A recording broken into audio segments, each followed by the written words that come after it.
I want to come back into the studio with Emira Woods. You obviously heard what Mr. Mwakalyelye was saying. Agreements, disagreements with his points?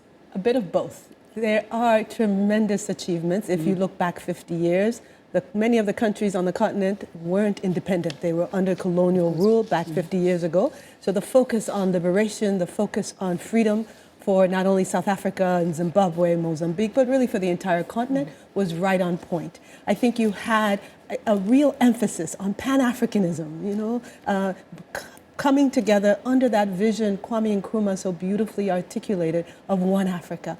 And I think it is that vision that is still very much needed for this 21st century. So I think that the weakness is really we've fallen far from the vision. We haven't been able to accomplish the goals in a number of areas, primarily because, you know, it's a continent that's growing.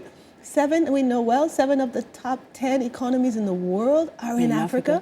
And yet inequality remains rampant throughout the continent.